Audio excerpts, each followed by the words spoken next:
Hello guys, तो कैसे हैं आप सभी लोग। स्वागत है आप सभी का लूसीफर एक्सप्लेन चैनल में। तो लास्ट एपिसोड में हमने देखा था टीचर्स यह बोलते सही सही को तो नाइट कॉप वालों को ना थोड़ी अपनी इज्जत को मेंटेन करके चलना चाहिए। कम से कम यहाँ पे जू फैन को प्रोफेशनल डे पे बनने दो, उसके बाद भली आर्मी ज्वाइन करे तो कोई दिक्कत नहीं है। पर टीचर्स यह को ऑलरेडी पता था, चाहे वो कुछ भी क्यों ना बोल ले, टैंगजिंग उनकी बात इतनी इजली नहीं मानने वाली और वो यहाँ पे जू फैन के ऊपर ट्राई करती रहेगी। टीचर्स यह बोलते जू फैन सही कहो ना, अभी के लिए यहाँ पे नाइट कॉप मेंबर्स को तुम बिल्कुल ज्वाइन मत करो। हालांकि यहाँ पे नाइट कॉप का मेंबर बनने के बाद में तुमको बहुत सारे ऑफर मिलते हैं, साथ ही में बहुत सारी ऐसी फैसिलिटी मिलती है जो कहीं नहीं मिल सकती। पर यहाँ पे नाइट कॉप मेंबर बनने के साथ साथ तुम्हारे बहुत सारे खतरे भी आते हैं। अगर ऐसा नहीं है तो नाइट कॉप मेंबर के अंदर बहुत ही कम लोग नहीं होते। पर टैंगजिंग को अंदाजा लग गया था कि जू फैन को अलग अलग चीज एक्सप्लोर करना काफी पसंद है। इसी वजह वो जू फैन को प्रॉमिस करती है कि जू फैन यहाँ पे नाइट कॉप मेंबर बनने के बाद में तुम्हें बहुत सारी मिस्ट्री जगह एक्सप्लोर करने का मौका मिलेगा और साथ ही में तुम्हें यहाँ पे किसी भी कंट्री के अंदर आने जाने का अप्रूवल इजीली मिल जाएगा। तुम्हें यहाँ पे स्कूल की अथॉरिटी से कुछ भी पूछने की जरूरत नहीं, तुम जो चाहे वो कर सकते हो। चाहे तुम्हारे पास कोई भी दिक्कत क्यों ना आए, हम सबको हैंडल कर लेंगे।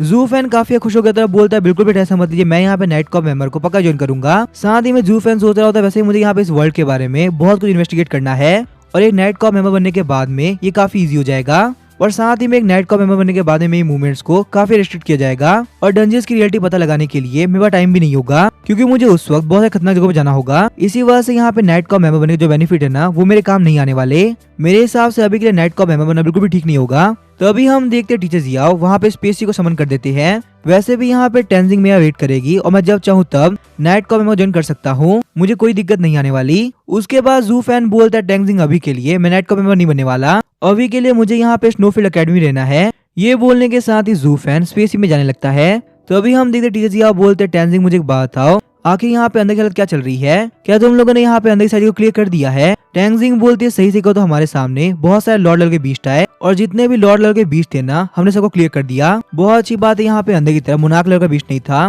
वरना हमारे लिए दिक्कतें काफी बढ़ जाती और फिर हम इसको हैंडल नहीं कर पाते। पर यहाँ पे एक चीज अभी भी हम लोग सोच के काफी परेशान हो रहे हैं कि इतने सारे लॉर्ड लेवल के बीस्ट एकदम से इतने गुस्से में कैसे आ गए। पहले टेस्ट करने में पता चला था ये अंडरग्राउंड केव बिल्कुल सेफ है, तो एकदम से ऐसा क्या हुआ कि इतने सारे लॉर्ड लेवल के बीस्ट ने अटैक करना स्टार्ट कर दिया। तो अभी हम लोग को अंडरग्राउंड केव का सीन दिखाया जाता है, जहाँ फ्लावर म्यूटेंट बीस्ट का लीडर काफी गुस्से में होता है। लीडर के सामने हम देखते फ्लावर जनरल बैठा होता है, ये उन फ्लावर जनरल में से एक था जो कि छुपा हुआ था। इसी वजह से ये यहाँ पे जू फैन और बाकी सारे लोग यहाँ से बच पाया। फ्लावर जनरल बता रहा था हमारे ऊपर एक बहुत ही कमीने बच्चे ने अटैक कर दिया था। उसके पास में एक पावरफुल स्नोडाई वुल्फ था जो कि इजीली हम लोग टक्कर देने के काबिल था। साथ ही में उस कमीने बच्चे को पता चल गया था कि स्टैचू के ऊपर अटैक करना है। यही वजह उसने सारे फ्लावर जनरल लॉर्ड बीस्ट को सेल्फ डिस्ट्रक्ट करने में मजबूर कर दिया, क्योंकि वहाँ पे सारे लोग मारे जा रहे थे। तो मैं वहाँ कुछ भी नहीं कर पाया, मैं बस यही देख रहा था कैसे वो यहाँ पे सारे लोगों पर अटैक कर रहा है। उसके अंडरग्राउंड केव से बाहर निकलने के साथ ही स्नोफील्ड आर्मी आ गई और जितने भी लॉर्ड लेवल बीस्ट हमने भेजे थे ना, उसने उन सबको मार दिया। यहाँ पे इस बैटल के अंदर हम लोग को बहुत ही नुकसान हुआ है। दूसरी तरफ हम देखते जू फैन और बाकी सारे लोग एयरक्राफ्ट में बैठ के स्नोफील्ड एकेडमी के लिए निकल गए होते हैं। हम देखते सारे लोग काफी थके हुए थे, इसी वजह से पूरे एयरक्राफ्ट के अंदर रेस्ट कर रहे थे। दूसरी तरफ जू फैन अपने फोन के अंदर कुछ देख के काफी शॉक हो रहा था। जू फैन बोलता मैं बस यही सोच रहा हूँ आखिर हम लोग को वापिस से किसी भी डंजन के अंदर एंटर करने का मौका कब मिलेगा। यहाँ पे इस अंडरग्राउंड केव में एंटर करने की वजह से मेरा बहुत ही फायदा हुआ है। मेरे पास ऑलरेडी यहाँ पे एक लॉन्ग टर्म मिशन है जिसके अंदर मुझे डंजन्स के बारे में बहुत ही डीपली इन्वेस्टिगेट करना है। पर अब मेरे पास यहाँ पे एक साइड मिशन भी आ चुका है जिसके अंदर मुझे यहाँ पे फोर्थ बीस्ट का कॉन्टेक्ट करना होगा और इस मिशन कंप्लीट करने में मुझे एक बहुत ही कमाल का रिवॉर्ड मिलेगा, जो कि एक नई स्किल फेक बीस्ट बॉडी। इस एबिलिटी की हेल्प से मैं एक स्पीड बीस्ट की फेक ब्रेथ जनरेट कर सकता हूँ, जिस वजह से मेरे एनिमीज भी काफी कंफ्यूज होंगे और मैं सारे खतरों को अवॉइड कर पाऊंगा। सच में यहाँ पे ये स्किल काफी कमाल की है और ये मेरे बहुत ज्यादा काम आ सकती है। इसकी हेल्प से मैं अपने आप किसी बीस्ट के अंदर ट्रांसफॉर्म कर सकता हूँ और अपनी फॉर्म को मेंटेन करने के लिए मुझे उस बीस्ट के हिसाब से सोल पावर चाहिए होगी। सच में यहाँ पे इस एबिलिटी की वजह से मैं किसी भी डंजन को बहुत ही एक्सप्लोर कर सकता हूँ। अगर मुझे यहाँ पे अंडरग्राउंड केव के अंदर वापस जाना पड़े तो कोई दिक्कत नहीं होने वाली और इससे जो मेरा मेन मिशन है ना इन्वेस्टिगेट करने का, वो भी कम्प्लीट हो पाएगा। जू फैन सोचता है मुझे यहाँ पे कैसे भी करके अपने फोर्थ बीस्ट को ढूंढना होगा, कि उसे टीम करने के बाद ही मुझे यहाँ पे ये एबिलिटी मिल पाएगी। थोड़े टाइम बाद हम देखते हैं वो लोग कैंपस के अंदर वापस आ गए होते हैं। ज्यादातर बच्चे एयरक्राफ्ट से उतरने के साथ ही अपने अपने घर के लिए निकल गए होते हैं। वहीं जू फैन भी निकलने वाला होता है। तभी हम देखते हैं यूना जू फैन को रुकते हुए बोलती है जू फैन एक मिनट को, हम लोग को यहाँ पे टीचर जियानो रुकने के लिए बोला है, क्योंकि वैसे भी यहाँ पे हमारी स्नोफील्ड एकेडमी जीती थी और हम लोग विनर्स के अंदर भी टॉप स्टूडेंट है। इसी वजह से हम लोग को अपने से रिवॉर्ड मिलेंगे। थोड़े टाइम बाद हम देखते हैं वो लोग लॉजिस्टिक डिपार्टमेंट में आगे होते हैं। टीचर्स यहाँ वहाँ पे खड़े होते हैं, बोल रहे हो तुम लोग का रिवॉर्ड के तौर पे एनर्जी क्रिस्टल मिलने वाले हैं और तुम लोग को यहाँ पे कौन सा एनर्जी क्रिस्टल यूज करना है वो तुम लोग खुद सोचना होगा। गाउजन बोलते सर 1 मिनट को, हमारे स्नोफील्ड एकेडमी के अंदर ज्यादातर आइस क्रिस्टल है और मेरे बीच के आइस क्रिस्टल किसी काम के नहीं, तो मैं आपसे ये पूछना चाहता हूँ क्या यहाँ पे किसी भी तरह का फायर क्रिस्टल मौजूद है। टीचर्स यहाँ बोलते गाउजन बिल्कुल भी ऐसा मत लो, तुम अंदर चलो, बस यहाँ पे अंदर चलने के बाद तुम्हें सब कुछ क्लियरली पता चल जाएगा। अंदर एंटर करने के साथ ही हम देखते हैं बहुत सारे क्रिस्टल होते हैं और सबके एट्रीब्यूट अलग अलग होते हैं। उन सारे एनर्जी क्रिस्टल को देख के सारे बच्चे काफी खुश हो गए होते हैं। टीचर्स यहाँ बोलते हैं गाउजन तुम्हें अपना आंसर मिल गया, यहाँ पे रिवॉर्ड के अंदर ना कोई दिक्कत नहीं होने वाली। यहाँ पे साथ के साथ स्कूल में मिलकर रिवॉर्ड को इकट्ठा किया है। ये सारे के सारे क्रिस्टल अलग अलग वैरायटी की है और इनकी क्वालिटी भी बहुत ज्यादा हाई है। उन लोग को इस बात का यकीन था कि स्नोफील्ड एकेडमी के अंदर क्रिस्टल पड़े हुए हैं, इसका मतलब ये बात तो क्लियर ये क्रिस्टल बिल्कुल फेक नहीं होने वाले और ये उनके काफी काम आ सकते हैं। तो अभी हम देखते हैं गाउजन को वहाँ पे लावा स्किल क्रिस्टल मिलता है। गाउजन बोला जाए कुछ भी क्यों ना जाए, यहाँ पे ये लावा क्रिस्टल मैं ही लेने वाला हूँ क्योंकि मेरे फायर हेल्प के लिए ये काफी काम आएगा। गाउजन की ये बात सुनने के साथ ही वांगलैंग काफी शौक हो गया होता है। वांगलैंग बोलता है 1 मिनट को, मेरा जो घोस्ट टाइप बीस्ट है वो भी एक फायर टाइप बीस्ट है, इसी वजह से यहाँ पे ये लावा क्रिस्टल मुझे चाहिए होगा।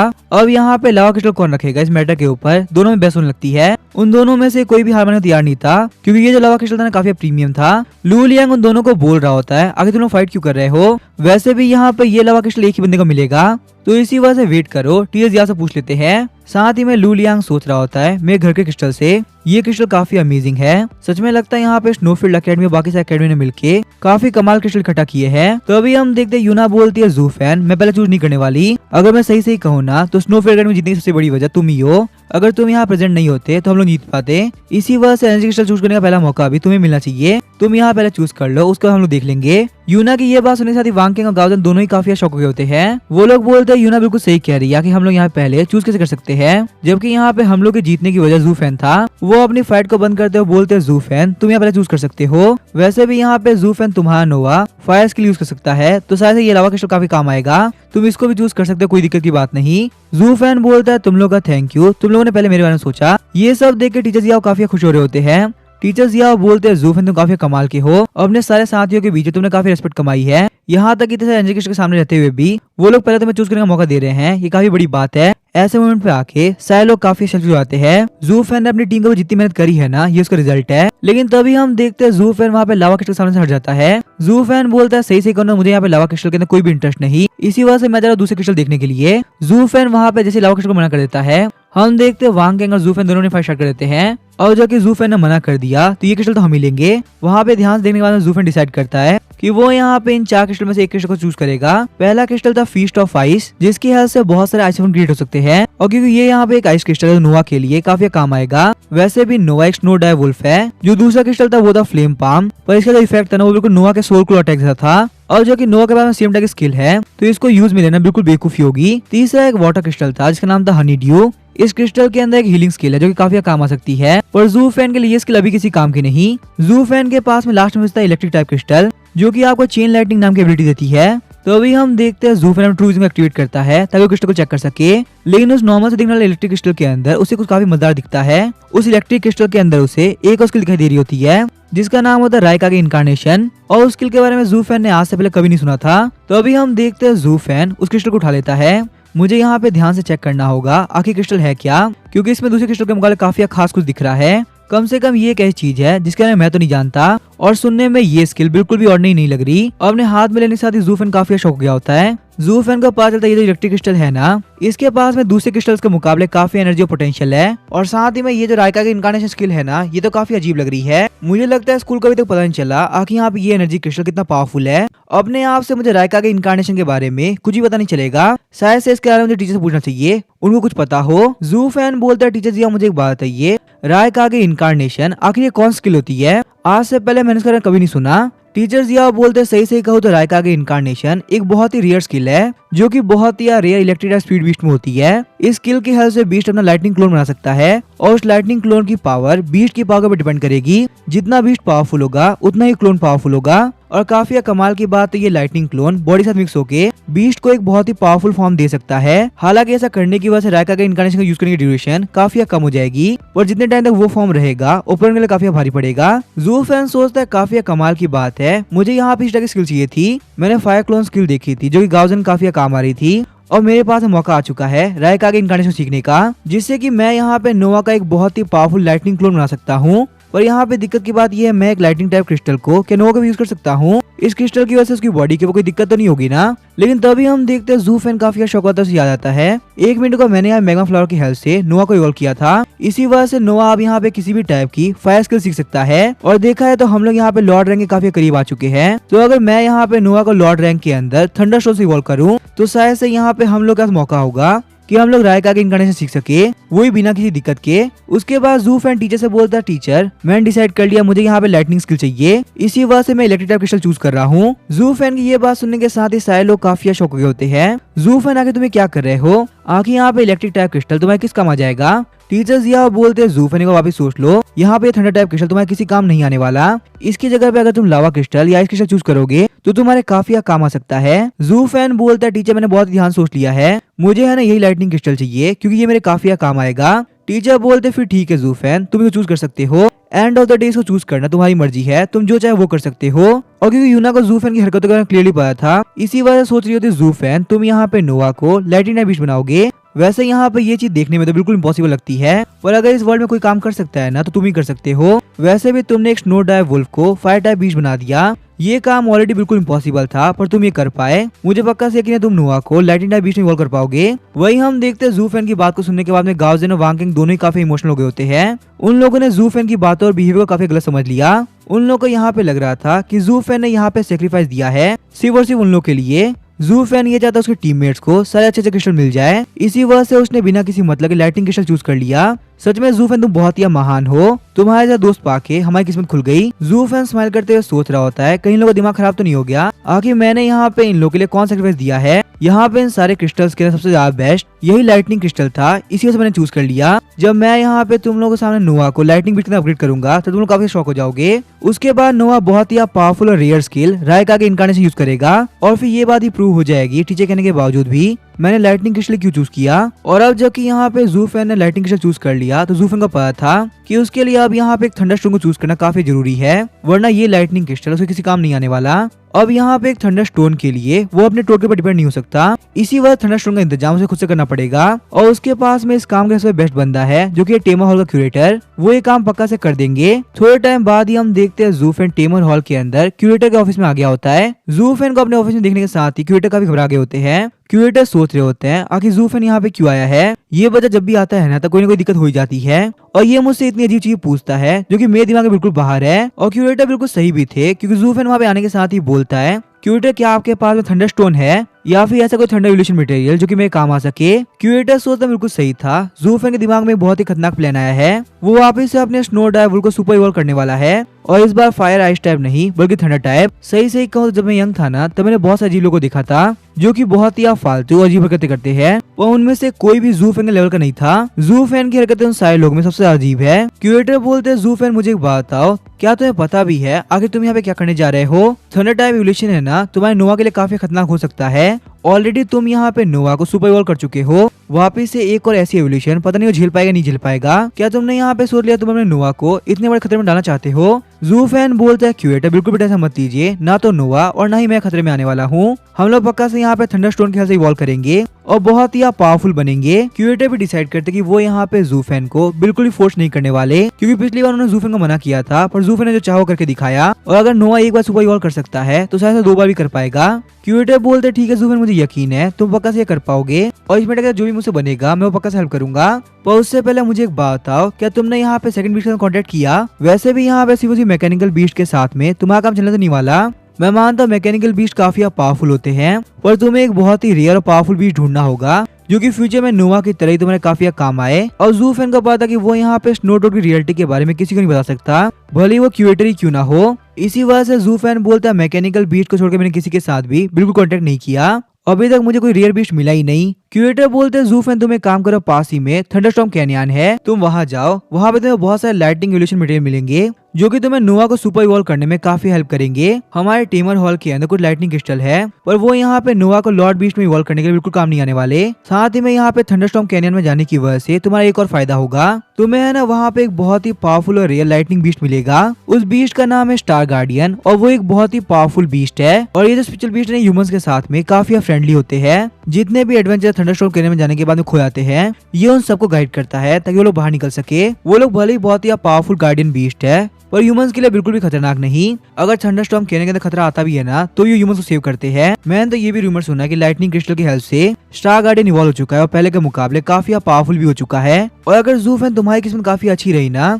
तो तुम्हें ना सिर्फ रेयर थंडरस्टॉर्म मिलेगा बल्कि तुम स्टार गार्डियन के साथ कॉन्टेक्ट भी कर पाओगे। पर मैं तुम्हें एक बात क्लियरली बता दूं, स्टार गार्डियन के साथ कॉन्टेक्ट करना काफी मुश्किल होता है। हालांकि यहाँ पे स्टार गार्डियंस काफी फ्रेंडली होते हैं और ह्यूमंस के ऊपर अटैक नहीं करते, पर पता नहीं क्यों ह्यूमंस के साथ में कांटेक्ट करना बिल्कुल पसंद नहीं करते। शायद से इसके पीछे ये वजह कि उन लोगों को फ्री रहना काफी पसंद है, उन लोग को वहाँ पे थंडरस्टॉर्म कैनियन नहीं छोड़ना। तो अगर स्टार गार्डियन तुम्हें एक्सेप्ट ना करे तो खुद को फोर्स मत करना, क्योंकि इससे तुम्हारी लाइफ के ऊपर बहुत बड़ा खतरा आ सकता है। वैसे भी तुम्हारे अभी के लेवल के हिसाब से मैकेनिकल हैंड बिल्कुल भी बेकार नहीं है। जब तक तुम्हें कोई रेयर बीस्ट ना मिले तब तक इसको काम में लो। ये सब सुनने के साथ ही जूफैन बोलता क्यूरेटर टेंशन मत लीजिए, मैं सारी बात ध्यान रखूंगा और बिल्कुल भी कोई गलती नहीं करूंगा, और जहाँ तक हो ट्राई करूंगा मेरी ये जर्नी काफी अच्छी जाए। उसके बाद हम देखते हैं जूफैन अपने घर पे आके पैकिंग करना स्टार्ट कर देता है। जूफैन बोलता है नोआ देखो यहाँ पे इस वर्ल्ड में आने के बाद में मेरी क्या हालत हो चुकी है। हम लोग को यहाँ पे कॉमेंट्स खत्म करे हुए कुछ टाइम हुआ होगा और अब यहाँ पे हम लोग को वापस ट्रैवल करना पड़ रहा है। चलो कोई बात नहीं, देखते हैं आखिर यहाँ पे थंडरस्टॉर्म कैनियन कितना कमाल का है। पर अचानक से हम देखते हैं जूफैन शॉक हो गया होता है और बोलता है 1 मिनट को मैं बहुत इंपॉर्टेंट चीज भूल गया। मैं बोल रहा हूँ मैं थंडरस्टॉर्म कैनियन जाऊंगा, पर मैंने क्यूरेटर से ये बात पूछी ही नहीं आखिर ये थंडरस्टॉर्म कैनियन है कहाँ पे और थंडरस्टॉर्म कैनियन तक जाने का रास्ता क्या है। अगर अब मैं क्यूरेटर के पास जाता हूँ तो काफी चिढ़ जाएंगे और ये भी सोचेंगे आखिर ये बंदा कितना बड़ा सी है जो कि इसने पूछा ही नहीं थंडरस्टॉर्म कैनियन कहाँ पे है। क्यूरेटर के पास जाना बहुत बड़ी बेवकूफी होगी, पक्का से यहाँ पे मेरी उनके सामने काफी बेइज्जती हो जाएगी। इससे बढ़िया मैं काम करता यूना से पूछता हूँ, उसे पक्का से पता होगा। जूफैन यूना को फोन करते हुए बोलता है यूना मुझे एक काम था, मुझे है ना थंडरस्टॉर्म कैनियन जाना है, क्या तुम्हें पता है आखिर ये जगह है कहाँ पे। यूना शॉक होते हुए बोलते क्या थंडरस्टॉर्म कैनियन। जूफैन 1 मिनट को मैं अपना सामान पैक करके आ रही हूँ, फिर हम लोग यहाँ पे साथ में थंडरस्टॉर्म कैनियन चलते हैं। वैसे भी यहाँ पे अकेले तुम्हें कुछ भी पता नहीं चलेगा। थोड़ी देर बाद हम लोग को स्टेशन का सीन दिखाया जाता है। जूफैन और यूना दोनों ट्रेन के अंदर आ गए होते हैं। जूफैन बोलता है यूना मुझे एक बात बताओ, आगे तुम मेरे साथ क्यों आ रही हो, तुम मुझे क्लियरली बता भी सकती थी आगे थंडरस्टॉर्म कैनियन है कहाँ पे। और मैं इतना बड़ा बेवकूफ तो हूँ नहीं, तो मुझे लोकेशन बताओगी और मैं वहाँ तक पहुँच नहीं पाऊंगा। यूना बोलती है जूफैन मुझे कोई फर्क नहीं पड़ता आगे तुम कहाँ जा रहे हो, तुम जहाँ जहाँ जाओगे ना मैं तुम वहाँ फॉलो करूंगी। वैसे भी यहाँ पे थंडरस्टॉर्म कैनियन के अंदर तुम अकेले नहीं जा सकते, तुम्हें अपने साथ में कोई ना कोई टीममेट चाहिए होगा, तो भी मुझसे अच्छा टीममेट तुम्हें कहाँ मिलेगा। शौक होते है जूफैन बोलता है क्या वहाँ पे अकेले एंटर नहीं कर सकते, तो फिर मुझे एक बात आगे कैनियन में एंटर करने के लिए कितने लोगों की जरूरत होगी। यूना बोलती है जूफैन सही से ही बोलो ना, तो मुझे भी नहीं पता, बस मुझे इतना पता है कि वहाँ पे अकेले एंटर नहीं कर सकते। वहाँ पे जाने के बाद हम लोग को पता चलेगा कितने लोग चाहिए और कितने नहीं। वैसे ही मैं सोच रही थी कहीं घूमने जाने का और मेरे साथ थंडरस्टॉर्म कैनियन बिल्कुल परफेक्ट रहेगा। थोड़े टाइम बाद हम देखते हैं ट्रेन बेनली सिटी में आ गई होती है। वही हम देखते हैं जूफैन और यूना इंपीरियल स्पीड हॉल में आगे होते हैं। शौक होते हैं जूफैन बोलता है यूना 1 मिनट को तुम्हें ये दिखने में टेमा हॉल से नहीं लग रहा। यूना बोलती है जूफैन तुम बिल्कुल सही कह रहे हो, ये सेम तो दिख रहा है और इसके पीछे की वजह ये है इसकी ओनर भी क्यूरेटर ही है। यूना बोलती है जूफैन तो सामने देख रहे हो ना वहाँ पे कितने सारे लोग खड़े हैं, वो सारे के सारे लोग एडवेंचरर्स है और यहाँ पे इसी वजह से आए हैं ताकि वो लोग टीम फॉर्म कर सके। और तुम्हें पता ये नए रूल्स इसी से बनाए गए हैं क्योंकि जो थंडरस्टॉर्म कैनियन है वो काफी खतरनाक हो चुका है। पहले वहाँ पे अकेले जाना काफी इजी था पर अब बिल्कुल भी नहीं है। इन लोगों के रूल्स के हिसाब से आगे टीम के अंदर बंदे होने ही चाहिए। उसके बाद हम देखते हैं जूफैन और यूना रिसेप्शन में आके पूछते हैं और उन लोगों को पता चलता है उन लोग कम से कम टीम के अंदर 4 लोग लेने होंगे तभी वो लोग थंडरस्टॉर्म कैनियन के अंदर एंटर कर पाएंगे और उनमें से कम एक बंदे के पास में हीलिंग बीस्ट होना चाहिए। जूफैन बोलता है यूना हमारे लिए ये चीज काफी दिक्कत करेगी क्योंकि हम दोनों में से किसी के पास भी कोई हीलिंग बीस्ट नहीं है और पता नहीं नया जो टीममेट मिलेगा उसके पास होगा या नहीं होगा, तो आखिर हम लोग यहाँ पे करे तो करे क्या। यूना बोलते है जूफैन अब यहाँ पे इसके बारे में मैं भी नहीं जानती, हम लोग किसी ऐसे बंदे को ढूंढना होगा जिसके पास पहले से हीलिंग बीस्ट हो, वरना हम लोग थंडरस्टॉर्म कैनियन में एंटर नहीं कर पाएंगे। लेकिन तभी हम देखते कोई बोलता है तुम लोग टीममेट चाहिए ना, तो हम तुम्हारा टीममेट बन सकते हैं, हम लोग के पास ऑलरेडी यहाँ पे हीलिंग बीस्ट है। वो लड़की बोलती है ये देखो मेरे पास वाटर टाइप बीस्ट है जो कि बहुत ही पावरफुल है और ये यहाँ पे हम लोग की हीलिंग में काफी हेल्प कर पाएगा। मेरा जो बीस्ट है वो A स्टार नॉर्मल रैंक पे है, वही जो उसका भाई होता है उसके पास में रॉक टाइप बीस्ट होता है जो कि होता है गोल्डन टर्टल जिसकी बॉडी बहुत ही पावरफुल है और वो भी अपने 9 स्टार नॉर्मल रैंक पे था। तभी हम देखते रिसेप्शनिस्ट बोलती 1 मिनट को, आगे तुम लोग इतनी जल्दी क्या कर रहे हो? मुझे याद है पिछली बार जब तुम लोग थंडरस्टॉर्म खेलने में गए थे तो तुम लोग काफी इंजर्ड हो गए थे। पक्का से तुम लोग की इंजरी अभी तक कम्प्लीटली हील नहीं हुई होगी, और अगर तुम लोग को यहाँ वापस से एंटर करना है ना तो तुम लोग को पहले यहाँ फॉर्म फिल करने होंगे, वरना मैं तुम लोग को एंटर नहीं करने दूंगी। फॉर्म का नाम सुनने के साथ ही हम देखते लोग फॉर्म लेने के लिए काफी स्पीड से भाग गए होते हैं। हम बस यहाँ 5 मिनट में आ रहे हैं और आके फॉर्म फिल कर देंगे, चाहे कुछ भी क्यों ना हो, जो हमें यहाँ पे टीम फॉर्म करनी होगी। उन लोग के जाने के साथ ही हम देखते रिसेप्शनिस्ट बोलते प्लीज मैं माफ करना, ये लोग ऐसे एडवेंचरर है जो कि बार बार लगातार थंडरस्टॉर्म कैनन में जाते हैं। उन लोग के वहाँ पे जाने की वजह अपने फादर को ढूंढना है जो कि थंडरस्टॉर्म कैनन के अंदर खो गए थे। पर यहाँ बेकार बात यह, जितनी बार भी ये लोग एडवेंचर पे जाते हैं ये लोग बहुत ही इंजर्ड होकर वापस आते हैं, क्योंकि वैसे भी यहाँ पे ये उनका बीच इतना पावरफुल नहीं है। तो इसी वजह से इन लोगों से टीम अप करने से पहले तुम लोग ध्यान रखना, क्योंकि तुम लोग जितना सोच रहे हो ना ये लोग इतने पावरफुल नहीं है और शायद से ही काम आ पाएंगे। लेकिन यहाँ पे सारे के सारे लोग इनके बारे में जानते हैं, इसी वजह से इनके साथ में कोई भी टीम फॉर्म नहीं करता। तो इन लोगों के जो टारगेट होते हैं वो सिर्फ नए लोग होते हैं, जैसे कि तुम बने। पर वो लोग दिल के बिल्कुल बुरे लोग नहीं है, वो लोग भले तुम्हें फोर्स करेंगे टीम फॉर्म कर लो, और साथ ही में वो लोग काफी केयरिंग भी है और अपने टीममेट का काफी ध्यान भी रखते हैं। और जू फैन को ऐसी चीजें काफी पसंद है, इसी वजह से जू फैन बोलते मुझे कोई फर्क नहीं पड़ता इन लोग का लेवल क्या है, मैं तुम लोग को अपने टीममेट के तौर पे चूज करता हूँ, मुझे कोई भी दिक्कत नहीं है। ये सुन के वो दोनों काफी खुश हो गए होते हैं, और इसी के साथ हम लोग देखते वो लोग स्पीड जाने लगते हैं। रिसेप्शनिस्ट बोल रही होती है वो आप ही सोच लो, क्या तुम लोग को पक्का टीम फॉर्म करनी है? जू फैन बोलता है बिल्कुल भी टेंशन मत लीजिए, हम लोग बिल्कुल ठीक रहेंगे। हम लोगों ने यहाँ पे डिसाइड कर लिया हम लोग इनके साथ टीम फॉर्म करेंगे। पर जैसे रिसेप्शन रिकॉर्ड चेक करती है तो उसको पता चल जाता है कि उन लोगों ने टीम फॉर्म क्यों करी, क्योंकि वो लोग यहाँ पे टॉप रैंक की यूनिवर्सिटी स्नोफील्ड एकेडमी से है, और यहाँ पे इन दोनों की कॉन्ट्रैक्ट भी लाइट रैंक पे है, मतलब कि स्नोफील्ड एकेडमी होने के बावजूद भी लोग टॉप स्टूडेंट होंगे। यही वजह है कि ये लोग इतने कॉन्फिडेंट थे, खासकर ये बच्चा जू फैन जो कि बहुत ही कॉन्फिडेंट लग रहा था। ये बंदा अपने लाइट रैंक के 6 स्टार पे है, इतने यंग एज पे होने के बावजूद इतना पावरफुल होना बिल्कुल मजाक बात नहीं। पक्का से ये लोग यहाँ पे थंडरस्टॉर्म कैनियन के अंदर काफी अच्छा परफॉर्म करेंगे। अब इसके आगे क्या होगा वो हम देखेंगे नेक्स्ट एपिसोड में। वीडियो पसंद है चैनल को सब्सक्राइब करके वीडियो को लाइक देना। Thank you.